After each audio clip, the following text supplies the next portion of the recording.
Muy buenas tardes, queridos oyentes que nos acompañan en esta transmisión. A las 12 en punto iniciamos con la segunda jornada aquí, en la quinta versión de la Semana de la Comunicación en la ciudad de San Juan de Pasto. El día de hoy tenemos el grato placer de poder estar y compartir unas gratas palabras con el profesor Juan Pinzón, docente de nuestra alma mater. Bienvenido, profe Juan, cuéntenos un poco más de cómo se ha vivido la experiencia del primer momento de la Semana de la Comunicación. No, pues muchas gracias por la invitación, ha sido un espacio bastante enriquecedor, pues venimos ya 2 días bastante fuertes de preparaciones y hoy logramos tener una conferencia bastante interesante de endomarketing por parte de la coordinadora de comunicaciones de la Cámara de Comercio de Pasto y ahorita en la tarde pues muy expectantes de la conferencia que nos trae la CRC sobre pluralismo e imparcialidad en los medios de comunicación. Profe, cuéntenos un poquito más de cómo fue el proceso para poder llegar y tener esta alianza con Teleantioquia. Bueno, no es solamente una alianza con Teleantioquia, nosotros desde el BAM regiones que tuvimos este año se abrieron las puertas para empezar a trabajar con el MINTIC, entonces pues ellos nos traen todo este foro PAC que vamos a estar mañana desde las 8 de la mañana hasta las 12 del día con unas conferencias y con un contenido supremamente valioso para todos ustedes, bueno, para todos nosotros. Y pues obviamente dentro de esa formación del foro PAC, pues tenemos este gran apoyo de la EduMóvil de Teleantioquia, que nos ha capacitado a 60 de nuestros estudiantes, entre esos ustedes, para poder llevar esta transmisión. Muchas gracias, porque sí, es claro que Teleantioquia y Minitic han sido las personas que hoy se han vinculado con nosotros para esta formación tan grata. También queremos saber y conocer un poco más cuáles son las expectativas que se tiene que alrededor de esta Semana de la Comunicación nosotros como estudiantes podamos aprovechar. Bueno, pues insisto, las conferencias de mañana son bastante interesantes. También tenemos un conversatorio en la tarde que yo siento que va a abrir las puertas de unos proyectos muy grandes, porque viene la academia que está encargada del audiovisual aquí en Nariño, la Universidad de Nariño, el Consejo de Cine y Audiovisuales, el SENA, y vamos a estar conversando hacia cuál es nuestra visión y cuál es el futuro que nosotros nos imaginamos para el audiovisual en Pasto. Bueno, nosotros por acá tenemos conocimiento de que el profe Juan ha sido una de las personas que impulsó a los chicos que miramos los anteriores cortometrajes. Profe, para usted, ¿cómo ha sido mirar que los chicos han evolucionado y han presentado trabajos tan buenos para que lleguen a donde pueden llegar próximamente? Bueno, pues ese es sinónimo de muchísimo orgullo. Los estudiantes normalmente se dedican y se esfuerzan un montón para poder llegar y para poder entregar estos resultados de calidad. Y cuando se está acabando el año electivo y empezamos a ver que llegan premios como son Simón Bolívar, como son convocatorias o reconocimientos en cine, en festivales de cine, pues obviamente le da mucho más sentido a la labor que estoy haciendo como docente y me llena de muchísimo orgullo los resultados de todos ustedes. Así es, María. A continuación damos paso al conversatorio de experiencias aquí en la Universidad Mariana con la Comisión de Regulación de Comunicaciones. Le damos la bienvenida nuevamente a la quinta edición de la Semana de la Comunicación por el Programa de Comunicación Social y la Universidad Mariana. Este es un encuentro académico que nos permite reflexionar y aprender en las oportunidades y desafíos que se presentan en el desarrollo profesional.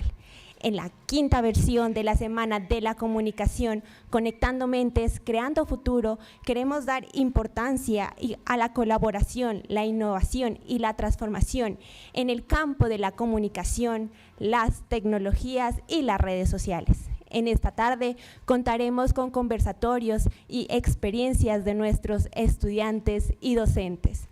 Para iniciar, daremos inicio al conversatorio Pluralismo e Imparcialidad Informativa por la Comisión de Regulación de Comunicaciones CRC. Nos acompaña el señor Sergio Urquijo, quien es asesor e investigador en contenidos audiovisuales de la CRC. Quien lo acompaña el docente John Jairo Rodríguez, quien es docente del programa de comunicación social, magíster en literatura y actualmente se encuentra desarrollando el doctorado en comunicaciones en la Universidad de La Playa, Argentina. El conversatorio nos permite conocer el papel de la comunicación de la CRC y más que todo el estudio que se realizó en el pluralismo en el año 2022 para la apropiación, la participación ciudadana en la televisión colombiana. Bienvenidos. Buenas tardes a todas, a todos. Para nosotros es un gusto tenerlos acá. Y tenemos un invitado muy especial. Se trata de Sergio Urquijo, como nos lo había mencionado María Isabel. Sergio, bienvenido a Pasto, a la Universidad Mariana y al programa de comunicación social. Claro, muchas gracias. Primero sí quería dar un gran agradecimiento a la Universidad Mariana que nos permitió a la CRC traer esta información, que es una información académica investigativa, a la academia, porque la hemos estado distribuyendo siempre en el sector, en los operadores de televisión, en la sociedad civil, pero la academia es un espacio sumamente importante para nosotros. Entonces un gran agradecimiento, siempre es una maravilla venir a Pasto, que es una ciudad tan hospitalaria, y por aquí también una saluda a la gente de la EduMóvil de Teleantioquia. Yo soy antioqueño, entonces para mí el canal es importante, voy bastante, entonces estoy muy contento de estar por acá con todos esos invitados. Bueno, bienvenido de nuevo. Vamos a tocar diferentes temas porque son de interés, sobre todo nosotros que estamos vinculados a la comunicación de alguna manera, ya sea como estudiantes, como docentes. Para empezar, creo que sería pertinente mostrar el video que tienen ustedes en donde se muestra qué es la CRC, a qué se dedica, y luego empezamos la conversación. ¿Te parece? Perfecto, sí, porque sabemos que el concepto de regulación es muy complejo, yo creo que ni nosotros lo tenemos tan claro, pero sabemos lo que hacemos, así que vamos a ver qué es la CRC y después conversamos. Perfecto. Ponemos el video, por favor, de la CRC. Somos la Comisión de Regulación de Comunicaciones, una entidad pública que trabaja para proteger los derechos de los usuarios de servicios de comunicaciones, postales y las audiencias. Para lograrlo, diseñamos las reglas y normas bajo las cuales se prestan los servicios de Internet, telefonía, televisión, mensajería expresa, correo, envíos y giros postales, así como para garantizar la pluralidad de los contenidos emitidos en la televisión abierta en Colombia. Trabajamos para maximizar tu bienestar, impulsando la competencia, la inversión, la calidad de los servicios y el pluralismo informativo, aportando a la construcción de un país con servicios de comunicaciones que mejoren la calidad de vida de todos. Para cumplir con estas funciones, la comisión está conformada por 2 sesiones de comisión que toman decisiones de manera independiente. La sesión de comisión de comunicaciones, responsable de las funciones relacionadas con la provisión de redes y servicios de comunicaciones en el país, está conformada por 3 expertos comisionados seleccionados mediante concurso público, además de un comisionado designado por la Presidencia de la República. En esta sesión también participa el ministro de las Tecnologías de la Información y las Comunicaciones o el viceministro de Conectividad como su único delegado. Rotativamente, uno de los comisionados de esta sesión asume el rol de director ejecutivo por un periodo fijo de 1 año. La sesión de Comisión de Contenidos Audiovisuales, que se encarga de las funciones relacionadas con el pluralismo y la imparcialidad informativa, así como de la difusión, protección y defensa de los televidentes. Está conformada por 3 comisionados, uno elegido por los operadores públicos regionales de televisión mediante el mecanismo que autónomamente definan y 2 seleccionados mediante concurso público. Estas 2 instancias trabajan con el apoyo de 11 grupos internos de trabajo que desempeñan importantes actividades misionales y transversales que garantizan el cumplimiento de la misión de la entidad. Y es así como trabajamos para y por los usuarios de servicios de comunicaciones y las audiencias en Colombia. Conoce más sobre nosotros en www.crcom.gov.co. Bueno, Sergio, ahí acabamos de ver este video informativo muy concreto sobre lo que ustedes hacen, sobre a qué se dedican. Me gustaría empezar preguntándote sobre ese concepto, esa categoría del pluralismo, de la pluralidad. O sea, eso, ¿cómo se tiene que entender desde lo que ustedes construyeron cuando les encargaron de hacer este proyecto, de encargarse del pluralismo, pero había que primero definirlo. ¿Cómo fue ese proceso? Sí, porque tal como dices, una cosa es cuando la ley te dice, ustedes CRC deben propender, deben promover y garantizar el pluralismo informativo, además nos usa la ley el verbo garantizar, como si algo se pudiera garantizar en el mundo, pero digamos que es una aspiración, ¿cierto?, de la ley. Y cuando nosotros vamos a ver, en el 2020 comienza la sesión de contenidos audiovisuales que no existían, la CRC empieza con la ley 1978 de 2019, que liquida la NTV, la Autoridad Nacional de Televisión, y le pasa gran parte de sus funciones a la CRC. La CRC hasta ese momento se encargaba de regular, o sea, es decir, cómo son los precios, las tarifas, la calidad, las instalaciones de internet, de telefonía y de televisión por cable y de televisión abierta, pero no se metía para nada en los contenidos. O sea, ¿qué es lo que pasa por esas redes? ¿Cierto? Y a partir de esa ley, a partir del 2020, sí, la CRC tiene que vigilar que los contenidos de la televisión cumplan la ley y no vulneren ni a la infancia, ni a la familia, ni a los grupos étnicos, ni a la gente a la población con discapacidad, ¿cierto? Entonces, digamos que le llega a la CRC esta nueva disposición y lo primero que le dicen es usted tiene que garantizar el pluralismo informativo, y pusimos exactamente la misma cara que todo el mundo pone cuando uno menciona el término, y es ¿qué es pluralismo informativo? Porque uno tiene una idea intuitiva de muchas voces, de diversidad, pero cuando tú tienes que convertir eso en norma y lo tienes que vigilar y puedes llevar un proceso sancionatorio contra un canal de televisión, por ejemplo, tengo que tener muy, muy claro qué es. Porque si no sería muy arbitrario, sería regular sobre opiniones como se hace en los países que no son democráticos, ¿cierto? Que es lo que opina el gobernante de turno o una institución. Y la CRC es sumamente técnica, es una entidad técnica, es una entidad que está hecha de investigadores, de analistas, ¿cierto? No es una entidad política y por eso tenemos que tener muy claro todo. Entonces, ¿qué fue lo primero que nos toca hacer en 2020?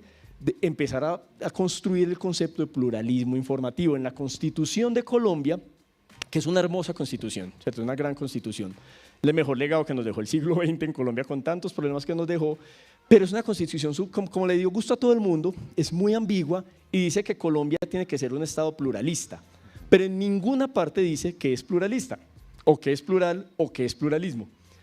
La ley dice que se debe garantizar el pluralismo, pero no nos dicen qué es. Entonces nosotros teníamos que definir qué es pluralismo. ¿Cómo se define una cosa tan delicada y con tantas implicaciones? No puede ser gente sentada en una mesa. Tiene que ser investigativamente, tiene que ser una investigación académica.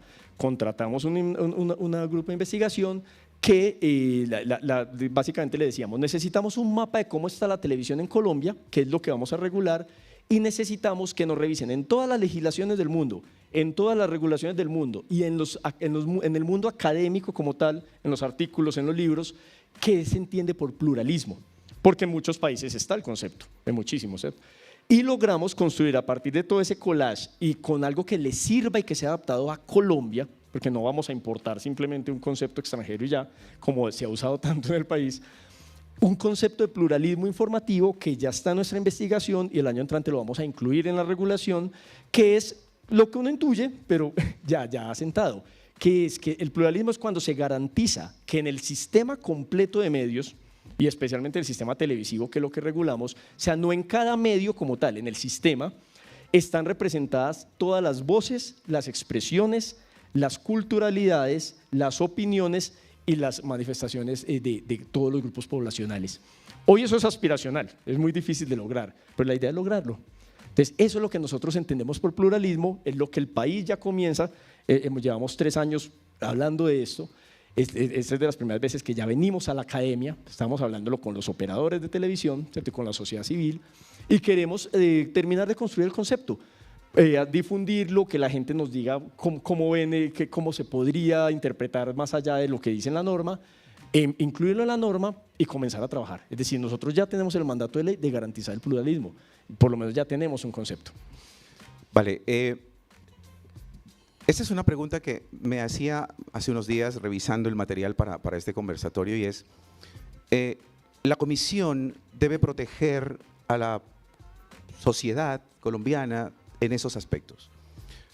Pero cuando identifica, por ejemplo, que en algún medio se están violando esas normas, ¿ustedes qué herramientas tienen para hacer algo? Es decir, si yo como ciudadano siento que un medio me está desinformando más que informando, acudo a ustedes y ustedes qué pueden hacer en ese caso, por ejemplo? Ese es el punto más delicado, ¿cierto? Porque ahí hay dos temas. Uno, nosotros ya tenemos un concepto que el año entrante tenemos que convertir en norma. Entonces, la regulación es una cosa singular, como les decía, que es una cosa mucho más fácil de ejemplificar que de definir, ¿cierto? Yo no es fácil definirlo, pero sé, digamos, lo que hacemos. Y la regulación lo que hace es garantizar que todos los actores en un sistema económico, en un mercado, pues digamos en la televisión, tengan la posibilidad de existir de manera que le garanticen a los usuarios precios justos, buena calidad y pluralismo, ¿cierto? Pero entonces cuando ya yo tengo ese mandato de ley, regule esto, yo tengo que hacer una serie de normas de pluralismo es esto y usted lo viola cuando hace esto, esto, y lo promueve cuando hace esto, esto y esto.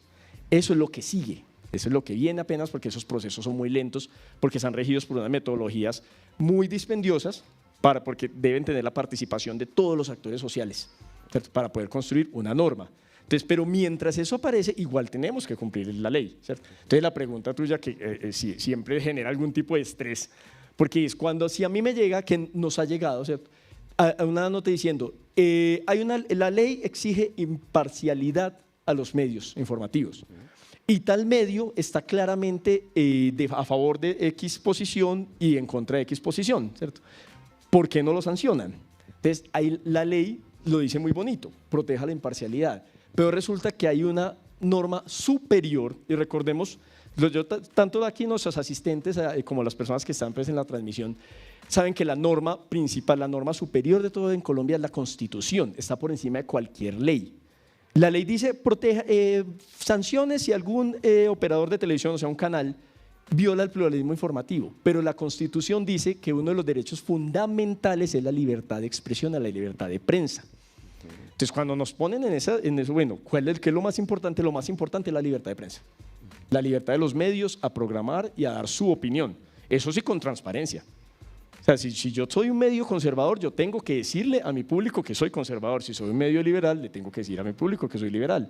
Si soy un medio progresista, lo tengo que dejar claro para que mi público sepa a qué se atiene. Porque obviamente la libertad editorial es una libertad de los medios, pero tiene que ser mediada, digamos, por la transparencia. Entonces, ese contexto es para decir que cuando nosotros encontramos algo así, lo que entramos a mirar es si efectivamente en ese noticiero o en ese canal se negó la participación a otras voces o si simplemente se le dio más prioridad a la voz que está de acuerdo con la línea editorial del medio, porque eso sí la Constitución lo protege. Lo que la Constitución no protege es que un medio solamente dé una versión y opaque o apague las demás. Y aunque uno no crea, porque estamos acostumbrados a tirarle piedras a nuestra televisión y porque sabemos que a la televisión colombiana, al sistema informativo le falta mucho, ¿cierto? Para ser óptimo, pero es mucho mejor que muchas otras partes. Si ustedes miran un noticiero sin pasión, o sea, porque todos tenemos pasiones ideológicas, ¿cierto? Si uno lo mira sin pasión, sin esperar que el noticiero diga lo que queremos escuchar, se van a dar cuenta que en Colombia prácticamente siempre, con pocas excepciones, se toman las versiones. Una sí y otra sí, por supuesto, sí. Sí, hay unos problemas ahí, pero a nosotros nos sorprendió investigando eso, darnos cuenta de que se toman las versiones diferentes y se tiene en cuenta la ciudadanía. ¿En qué grado y si es justo o no? Ya es algo que toca investigar caso por caso. Vale.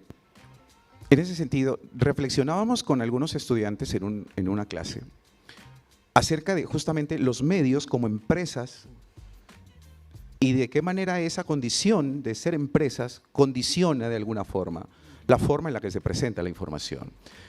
¿Qué reflexionábamos? Decíamos, si un medio es una empresa y tiene una filosofía, una ideología, ellos pueden editorializar desde ahí, pero para informar esa ideología ya no puede tenerse en cuenta. ¿Sí se entiende? Es decir, yo puedo decir que estoy en contra de algo, de lo que está haciendo Israel en estos momentos con Palestina. Tener un punto de vista claro sobre los temas, pero eso en lo editorial. Ya en la información, eso no puede pasar. Y en los medios uno se encuentra con que esa ideología, que es la que editorializa, se mantiene al momento de informar. ¿Ustedes cómo ven esa parte? Pues nosotros partimos de algo que en cierta forma te contradiré, que eso es lo ideal, pero es imposible. O sea, no hay una sola palabra que salga de la boca de uno que sea imparcial. No hay una sola noticia del noticiero más imparcial que intente ser que sea imparcial, porque siempre está cruzado por una línea ideológica. Y te pongo un ejemplo que cita mucho Yuval Noah Harari, el historiador, que él dice que nosotros como sociedad liberal, democrática, etcétera, el occidente, pues lo que consideramos el occidente y lo que somos nosotros, que es como un suboccidente, consideramos que los derechos humanos son una cosa que está y que hay que defender, ¿cierto? La democracia, por ejemplo, eso es ideológico. Los derechos humanos son una construcción ideológica que nos encanta, por supuesto, pero es una construcción ideológica de 300 años. La democracia, como la conocemos representativa, ¿cuánto tiempo lleva y en cuántas partes no existe? Entonces mira que cuando decimos imparcialidad, yo te diría, no como asesor de la CRC, sino como académico, claro. Eso no existe, porque todo lo que nosotros digamos y hagamos en un medio está cruzado ideológicamente, solo que nosotros tenemos una idea de qué es lo correcto y unos consensos. Digamos que, por ejemplo, hace 50 años no era consenso la participación pública de las mujeres. En ese momento está mucho más cerca de ser consenso. Entonces, ¿hace 50 años estábamos mal o era otra situación?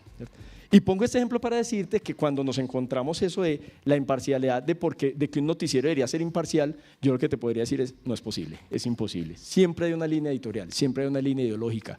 Lo que sí tiene que ser, como lo dices tú, exigido y promovido tanto desde la norma como desde la presión de la sociedad civil y desde las audiencias, y ahorita hablamos de lo que se llama la hipocresía de las audiencias, de odio este noticiero pero lo veo, y no hago otra cosa, es que tenemos que exigir la transparencia de cuál es la línea de ese noticiero y que se cubran las diferentes voces, para que yo pueda decir, yo sé que ese noticiero es progresista y ataca fuertemente a la derecha, o viceversa, ¿cierto? Pero yo ya sé que este noticiero es así y puedo desde mi perspectiva de ciudadano elaborar el análisis. Eso sería lo que tendría yo para decir. Vale, se me ocurre traer ahorita a esta conversación el caso, en ese mismo tema, por ejemplo, del grupo Ardila Lule, ¿sí? El grupo Ardila Lule, dueño de los medios, entre esos RCN, digamos, ¿verdad? Y hay una discusión en el Congreso acerca de una norma para subirle el precio a las bebidas azucaradas, ¿sí?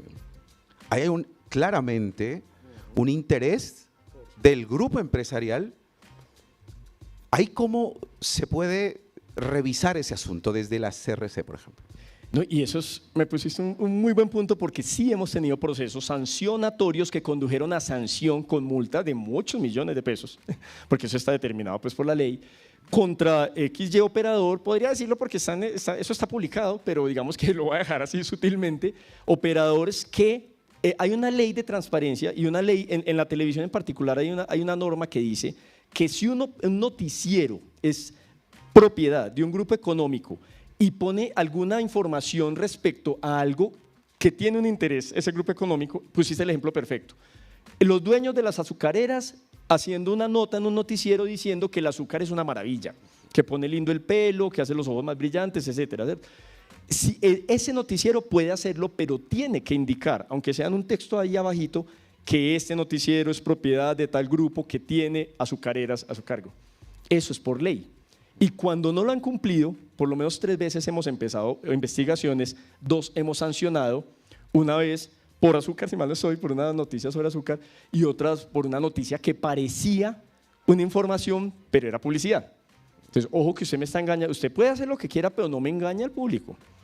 Si le está haciendo publicidad de azúcar, dígales que es publicidad, no lo confunda con noticias. Y sancionamos al canal y el canal pagó, ¿cierto? Entonces, digamos, ¿qué es lo bonito? Porque uno siempre, claro, hay que ejercer la ley, es nuestra función. Y ese ejemplo que te pongo es, se puede, y hay con qué. Pero lo bonito es que pasa muy pocas veces, porque los canales ya saben que si el regulador sanciona, y si además hay una pedagogía y una comunicación y un diálogo con ellos, ellos van diciendo, ya entendí, es que la norma me está diciendo es esto exactamente, no la puedo violar o no puedo hacer trampa. Entonces, poco a poco, nuestra aspiración es que vaya mejorando la calidad de la televisión en Colombia, no porque sancionemos más, sino porque esos canales de televisión reflexionan más. Pero se ha dado sanciones por eso que tú dices, por la falta de transparencia.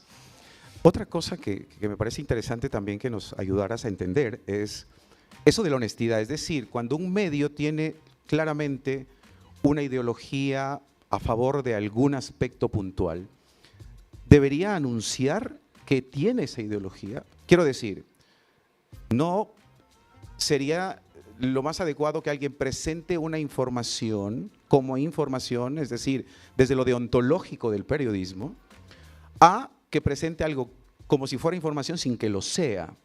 Es decir, por ejemplo, el periódico El Tiempo, digamos, ¿cierto? No necesariamente en televisión, pero el caso nos sirve como ejemplo. Dueño de los bancos, ¿cierto? Ese medio no debería, si fuera en televisión, ser claro en decir, nosotros tenemos este punto de vista sobre el país y les vamos a informar desde este lugar de enunciación. ¿Eso sería la honestidad en un medio, por ejemplo? Eso sería lo ideal. Lo que es que sobre eso, como te decía ahorita, es nuestro ideal y lo estamos promoviendo pedagógicamente, porque a diferencia de lo de la transparencia en cuanto a la publicidad y la información, y a diferencia de lo de darle cabida a las diferentes voces que es el pluralismo, esto de la transparencia ideológica no está en la norma ni en la ley. O sea, no lo podemos exigir como tal. Como no lo podemos exigir, pero lo consideramos importantísimo, lo que hacemos es promoverlo, reunirnos con los canales, hacer talleres con ellos, ponerlos a dialogar. Y van sensibilizándose, pues confiamos plenamente en que sí ha habido unas consecuencias, que son más honestos en eso. Pero ahí hay dos problemas. Uno, que no hay una norma que lo obligue, o sea, dependemos de convencerlos, de dialogar, que para mí es una mucha mejor opción que la norma sancionatoria, porque es más eficiente, ¿cierto? Lo que llaman la regulación blanda es más eficiente que la regulación dura, porque genera cambios reales, ¿cierto? No solo, bueno, no hagamos porque me sancionan, no, es no hagamos algo porque no debemos, ¿cierto? Y segundo, el segundo problema es exactamente, es más, te lo preguntaría, si yo te digo cuál es tu posición ideológica y que la declares, ¿te sería fácil hacerlo? En algunos puntos sí, completamente no creo que sea posible, porque está además ahí, estamos cambiando constantemente, ¿no?, de visiones sobre el mundo, digamos. Total, y además sabemos que la mayoría de los medios grandes en Colombia tienen más intereses económicos que ideológicos. O sea, pueden moverse tranquilamente. No, yo estaba por aquí, pero ya el jefe me dijo que la plata la está poniendo aquí, ¿cierto? Entonces los intereses son mucho más económicos, entonces ideológicamente ellos no están tan definidos. Algunos medios sí, hay medios que dicen yo soy un medio católico, yo soy un medio progresista, yo soy un medio de izquierda, yo soy un medio étnico, ¿cierto? Pero muchos otros no lo tienen tan claro o lo que tú dices, eso se va moviendo, se va moviendo. Por tanto, cuando le pedimos a los medios que sean más transparentes ideológicamente, no es tanto una declaración. Y además que, insisto, no es una norma que lo obligue, es como una propuesta que nosotros hacemos, es algo que queremos que ocurra y lo promovemos. No es que aparezca el letrero, este medio es un medio de izquierda, no, ¿cierto? Es que el medio en su debate y todo sea claro, o sea, en que tiene, digamos, sus fuentes favoritas de cierto partido o de cierta organización social, ¿cierto? Pero que se vea cuál es la organización social. Porque ¿qué pasaba mucho en Colombia hasta los años 80 y 90? Que aparecía un activista político como si fuera un analista académico. Porque además muchos analistas académicos son activistas políticos, ¿cierto? Entonces el analista decía, yo soy el analista más imparcial del mundo y les voy a hablar de las protestas del 2021 con toda la imparcialidad, pero es que me hierve la sangre cuando… Yo no eres imparcial, tienes una posición, ¿cierto? Que esa posición es la que queremos que se vea, pero es muy complejo, por lo que te digo, exactamente qué define la posición de un medio. Es un proceso que se va construyendo y quisiéramos que lo dijeran ellos, los medios, y no el Estado. Porque cuando el Estado empieza a decirle a los medios de comunicación qué hacer y qué no hacer, empieza el fantasma terrible de la censura, que es lo último que en la Comisión queremos, ser los censores de nadie. Entonces preferimos correr el riesgo de que los medios se equivoquen a correr el riesgo de que el Estado censure a los medios. Y creo que ese es un punto muy importante que debemos tocar también. Vale, los medios públicos, que también es, ahora que estamos justamente con Teleantioquia, ¿ustedes cómo plantean la vigilancia, por ejemplo, a RTBC, ¿cierto?, que es un canal público, para que no se convierta o no termine convirtiéndose, digamos, en una plataforma de propaganda de un gobierno que está justamente a cargo, en algún sentido, ¿no?, de canales públicos como RTBC? ¿Ustedes esas vigilancias cómo las hacen? Listo, nosotros estamos, ahí volvemos a lo mismo, en lo que existe norma tenemos que aplicarla y la aplicamos. En lo que no existe una norma, aplicamos es el diálogo y la pedagogía. Y pones un ejemplo muy importante que es cuando un medio público empieza a aparecer un medio gubernamental. Ese debate se dio hace 4 años, también sobre RTBC, cuando uno decía, un canal puede decirle, un canal público, porque los canales privados son un negocio y una empresa y allá ellos, ¿cierto? Pero un canal público puede decir no emito algo porque va en contra del gobernador o del presidente que está rigiendo en ese momento el presupuesto, porque el medio público no es un medio gubernamental, es un medio público, o sea, lo manda el pueblo, no el gobierno, ¿cierto? Pero tiene obviamente espacios gubernamentales y no hay ningún problema. Lo importante es que eso no determine toda la línea editorial. Ahí hay 2 cosas. Respecto a eso, cuando un medio ya empieza a tener demasiado tinte gubernamental, nosotros no tenemos cómo hacer nada si la ley no nos lo permite. Entonces recurrimos al diálogo, ¿cierto? Que es un proceso que en este momento estamos comenzando, recomenzando como venga, medio, venga, ¿usted qué está haciendo y le parece que está bien? Hablemos, ¿cierto? Pero hay otras cosas en las que sí hay norma, por ejemplo, si tú interrumpes la programación para pasar algo que al gobernante le pareció muy interesante, la interrupción de la programación tú la tienes que avisar, un cambio en programación la tienes que avisar, excepto si es una emergencia, la tienes que avisar con un tiempo de anticipación. Si no lo hiciste, eso sí puede ser sancionado. Entonces digamos que eso es una de las formas de controlar que no empiece la parrilla de programación de un canal a hacer lo que le dé la gana porque el gobernante de turno quiere, ¿cierto? Pero la otra, eso sí lo podemos controlar y se hace. Pero la otra parte, la de garantizar que el medio público no sea gubernamental, es muy difícil porque la ley no nos está habilitando para eso. Podemos garantizar es que sea plural, que tenga todas las voces incluidas. Vale, justamente cuando dices la norma, nosotros llegamos hasta donde la norma nos lo permite y hay casos en los que cuando la norma no lo permite hay que acudir al diálogo. Eso quiere decir que no hay suficiente jurisprudencia actualmente para que ustedes tengan herramientas para hacer un trabajo, digamos, un poco más efectivo. No hay suficiente legislación y por un motivo muy sencillo. La ley de televisión de Colombia, adivinen de qué año es. Estamos en 2023, ¿cierto? La ley de televisión de Colombia es de 1995. Hubo una reforma legal que le aplicó cosas en el 96 y otra en el 2000, y así estamos. O sea, tenemos una ley de televisión del tiempo en que en Colombia había 3 canales, uno institucional y todos eran públicos, o sea, no existían los canales privados. Una ley del tiempo en que no existía el video en internet, ni YouTube, ni Facebook, ni Netflix, ni Prime, ni Disney. O sea, tenemos una ley antigua, muy anticuada, por un lado, nos permite hacer cosas, porque digamos que el espíritu de la televisión sigue siendo el mismo en muchas cosas, y esas reformas que les digo sí incluyeron a los canales privados, a la televisión por cable, y le dieron un poco más de normas a los canales regionales que existen hace tiempo. El primer canal regional fue Teleantioquia, que es del 86. Entonces, ponte, eso es la televisión regional en Colombia es un patrimonio, es maravillosa y es muy antigua, ¿cierto? Pero, y además es uno de los pocos países del mundo que la tiene. Además, eso es una cosa que no somos muy conscientes. En Colombia hay una televisión regional, que representa las regiones. Pero entonces, la conclusión es, con una ley tan antigua, que rige solamente sobre una parte de todo lo audiovisual, que es sobre la televisión. O sea, las leyes en Colombia no permiten regular internet, no permiten regular las plataformas, no permiten regular las redes sociales, ¿cierto? Entonces, con eso tan limitado, ¿cuál es el margen de acción?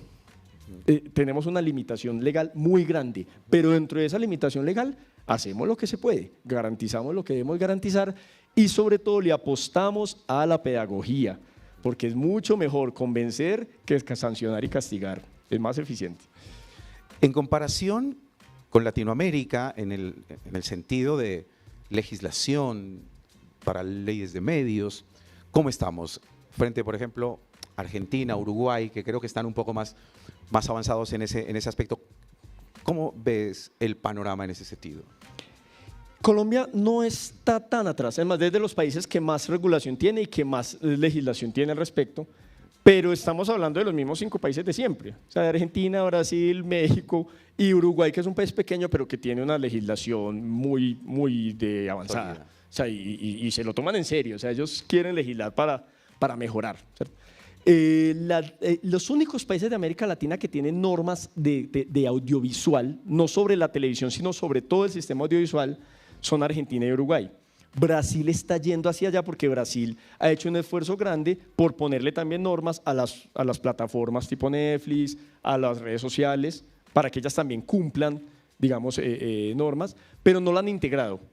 En Argentina se integró, pero nos dicen pues, los colegas argentinos que ha sido muy difícil y que no se ha logrado asentar bien.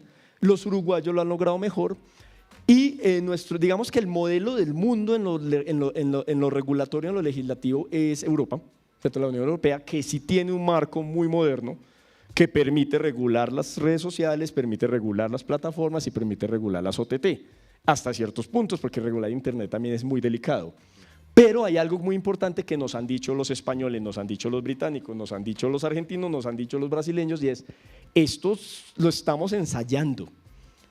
Todavía no sabemos si funcionó bien, están ensayando. O sea, Colombia en ese momento está en deuda, tenemos que adelantarnos, tenemos que ponernos al tiempo con los desarrollos tecnológicos y de audiencia, pero en cierta forma también ese pequeño retraso es una ventaja porque estamos viendo qué está pasando en otras partes. Es decir, ¿tiene sentido o no exigirle a YouTube que revise tales contenidos antes de ponerlos? ¿Se puede o no? ¿Puede eso volverse censura o no? O sea, esas son las preguntas que queremos ver cómo van, pero que ojalá pues ya sí estamos, el Congreso en Colombia ya está en deuda de empezar a hacer un trabajito al respecto, y eso es otro diálogo que tenemos pendiente. Ahora que mencionas lo de Internet, ¿no?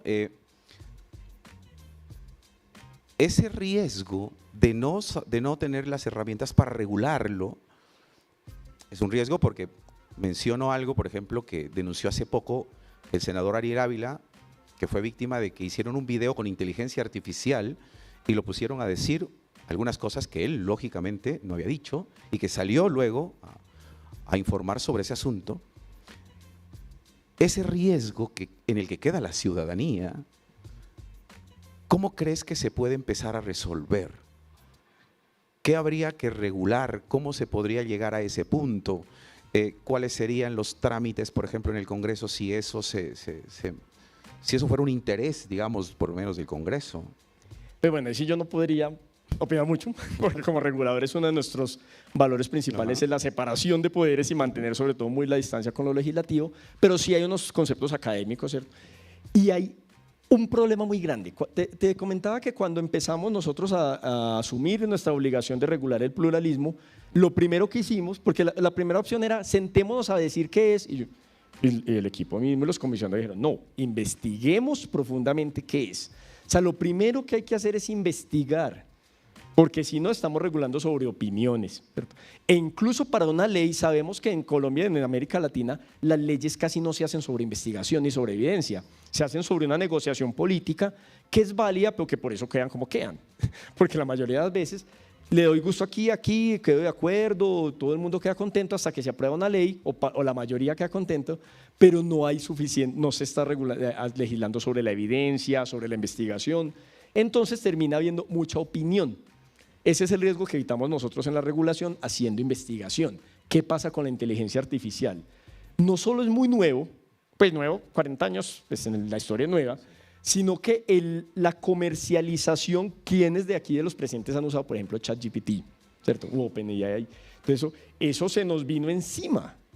O sea, fue de un momento que nos acostamos a dormir y al otro día nos levantamos y medio mundo estaba usando inteligencia artificial y los docentes universitarios sí que saben de eso. Cuando nos empezaron a llegar unos trabajos tan bien escritos, pero yo decía, esto parece escrito por un robot. Y fui a ver y estaba escrito por un robot, efectivamente, ¿cierto? Y uno ya tiene el ojo para detectar eso, pero entonces el debate es, no sabíamos qué es, seguimos sin saber exactamente las implicaciones y seguimos sin saber si está bien o mal el uso, en dónde, porque claro, pongo el ejemplo académico, el estudiante que usa ChatGPT para hacer una tarea, ¿eso es honesto o deshonesto? Puede ser una herramienta muy válida si el estudiante lo está haciendo para aprender, o puede ser una trampa, o puede ser simplemente un recurso, porque eso ahí es un buen ejemplo de lo que es la regulación a nivel, nadie había puesto una norma, nadie había dicho no me use inteligencia artificial porque no existía, pero existía pero en otro nivel. Entonces, eso es bien, eso es mal, hasta que no investiguemos no tenemos idea de cómo es el impacto. Y en el mundo apenas se está empezando a investigar. La CRC hace un taller de regulación, un taller internacional todos los años. Este año, a mitad de año, fue sobre inteligencia artificial, fue sobre tecnologías emergentes en la regulación, pero claro, todo giró alrededor de inteligencia artificial. Tuvimos invitados de Microsoft, de Google, de la Agencia Nacional de Infraestructura, de otros estados de América Latina, analistas universitarios, investigadores.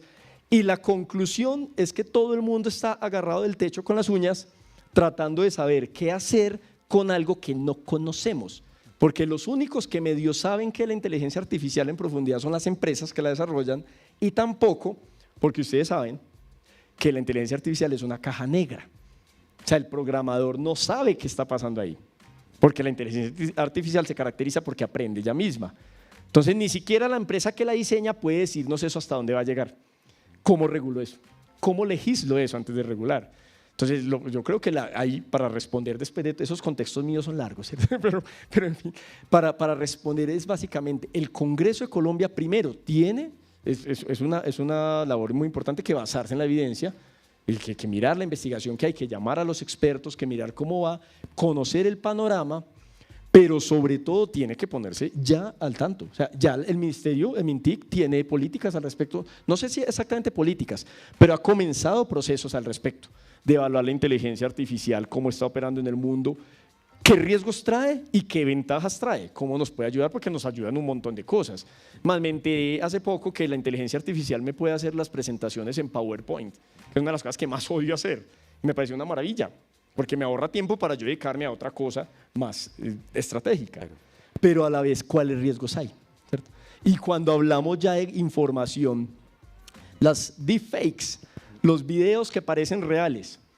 Ariel Ávila, es que el caso de él fue un caso.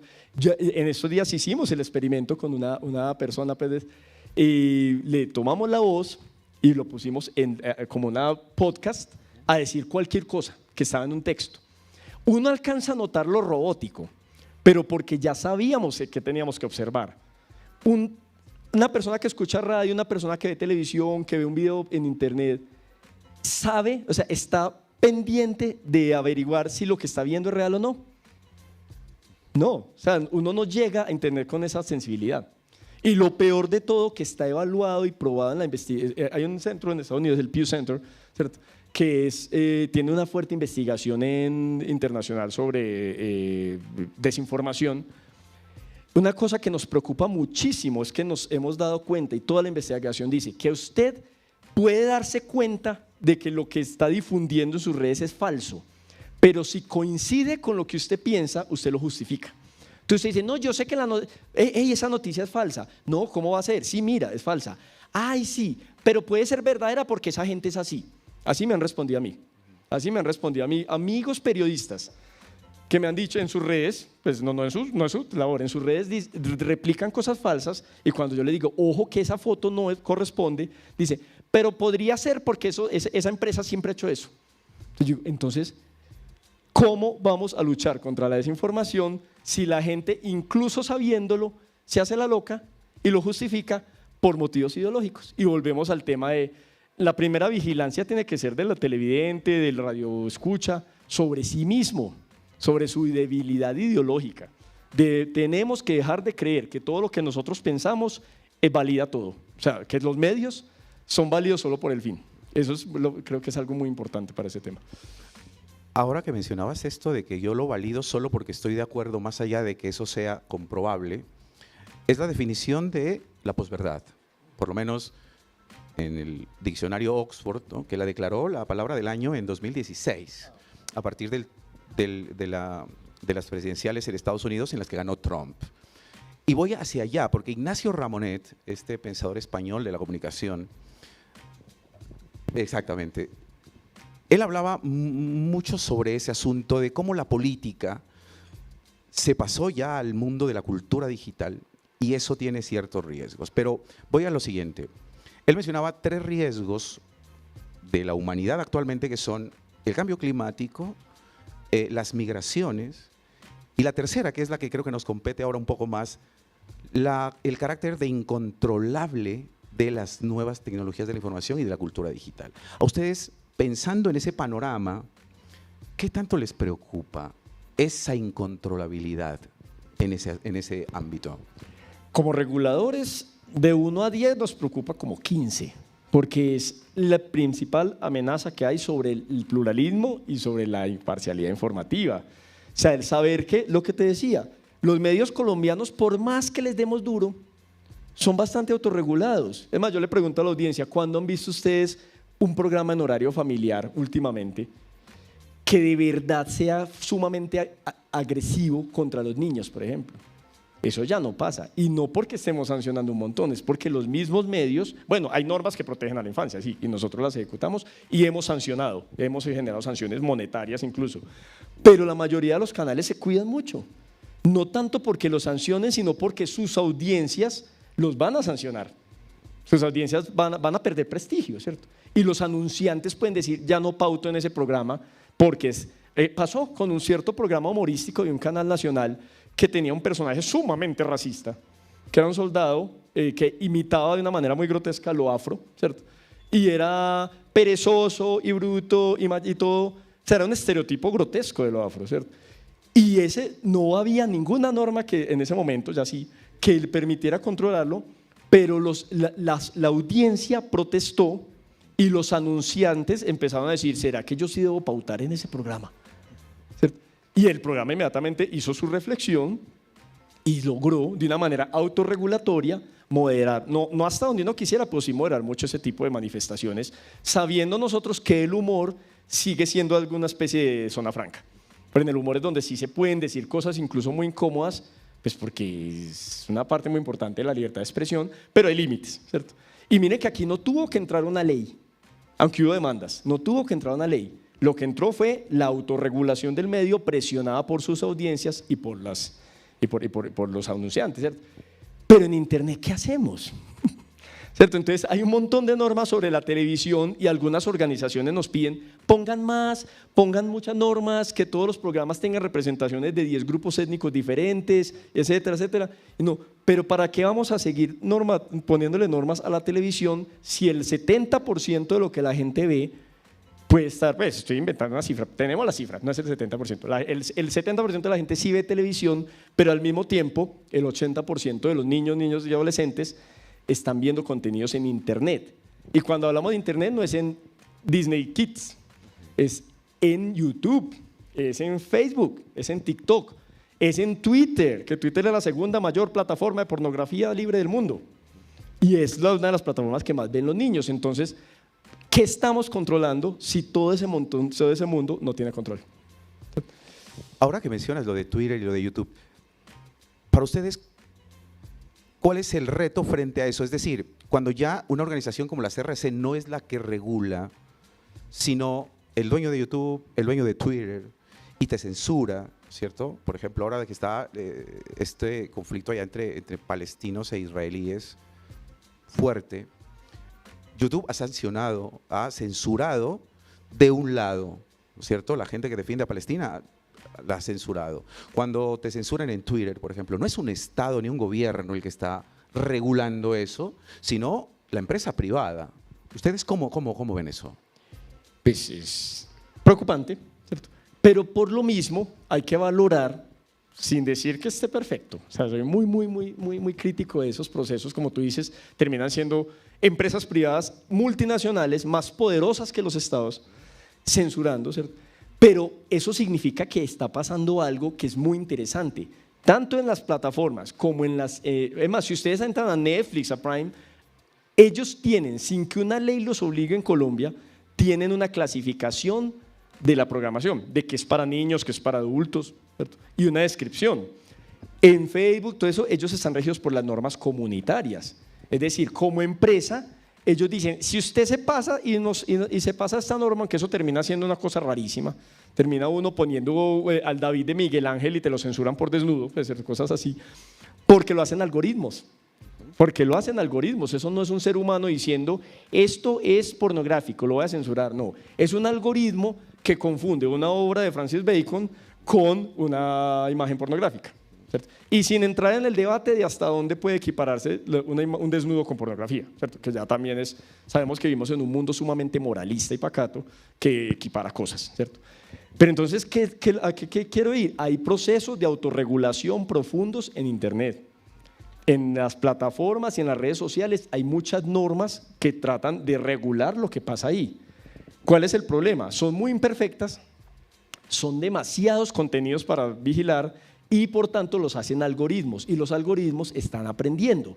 ¿Y los algoritmos de quién aprenden? De los seres humanos. Y por tanto aprenden los sesgos de los seres humanos y los problemas de los seres humanos, aunque las plataformas dicen mucho que están tratando de programar la inteligencia artificial para evitar los sesgos, para evitar el racismo, el sexismo, la homofobia, todo eso, pero ahí volvemos a lo mismo. El que programa es muy diferente si lo está programando alguien de una red en Arabia Saudita o en Rusia, que son países sumamente conservadores, muy machistas, muy homofóbicos, o si lo programa alguien en Suecia, ¿cierto?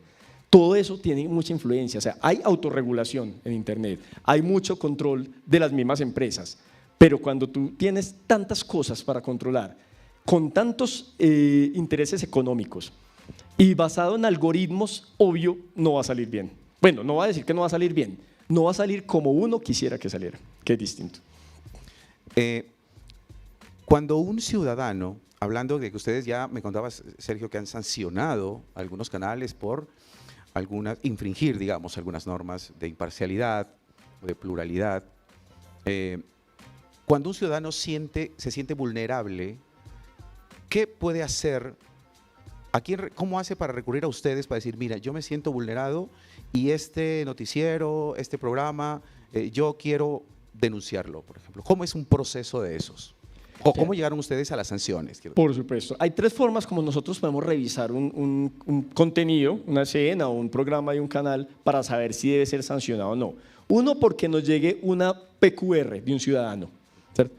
Que es más, una persona puede enviar una carta escrita en papel, puede ir a una oficina de la CRC a decir, puede mandar un correo o puede llenar un formulario, o sea, hay muchas formas, incluso al final podemos dejar el correo de atención al cliente de la CRC, que me consta porque antes de trabajar allá yo era ciudadano y cuando hablaba me respondían porque además la ley exige unos plazos para respuesta.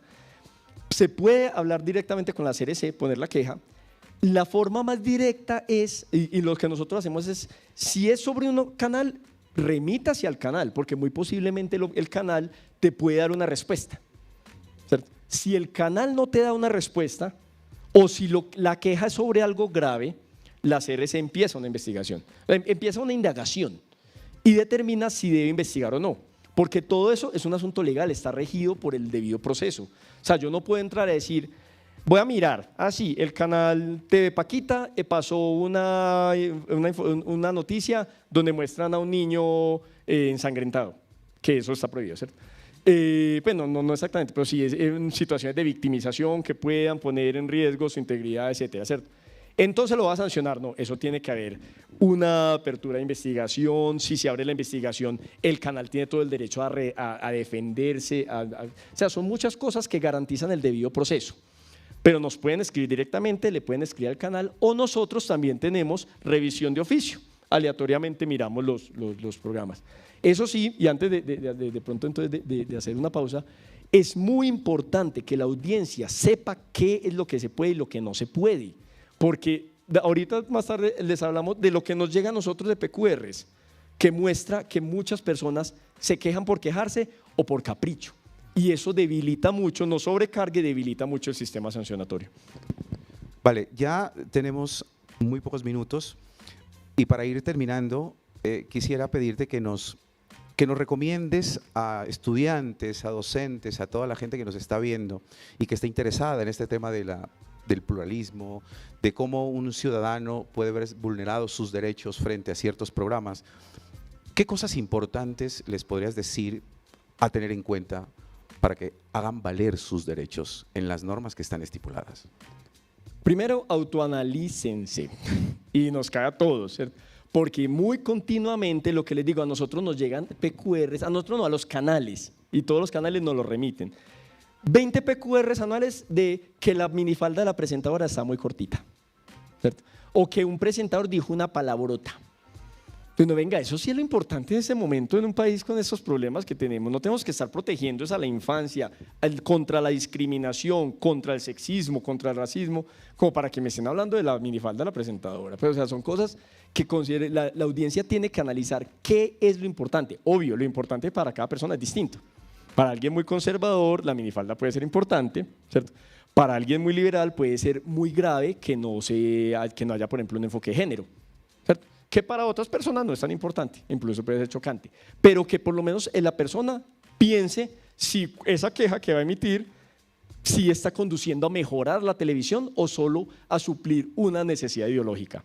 Segundo, ojo con lo que llamamos la hipocresía de las audiencias. La mejor forma de sancionar a algo que a usted no le guste, no lo vea, ¿cierto? No lo vea, o en ese caso, porque la gente es, qué programa tan violento, horrible la televisión colombiana, miren esos muertos. Pero están ahí, ¿cierto? Eso es lo que Mario Morales, el defensor del Canal 1, dice, la hipocresía de las audiencias, ¿cierto? Eso tenemos que controlarlo. O si nos gusta el programa y tiene algunos problemas, entren en comunicación con el medio, manifiéstense. Aunque no creamos, nosotros que estamos en interacción continua con los medios, ellos tienen procesos de reflexión muy interesantes. Tienen defensorías del televidente y aquí, esencial esto, los defensores del televidente. ¿Ven los defensores del televidente? Bueno, algunos están por allá como a las 7 de la mañana y todo eso, pero son interesantísimos. Hacen unos debates muy interesantes, dan mucha información, dan reflexiones, diálogos y además le permiten a la audiencia que conozcan la posición de los que producen los programas. Porque cuando muchos aquí van a ser productores de medios audiovisuales.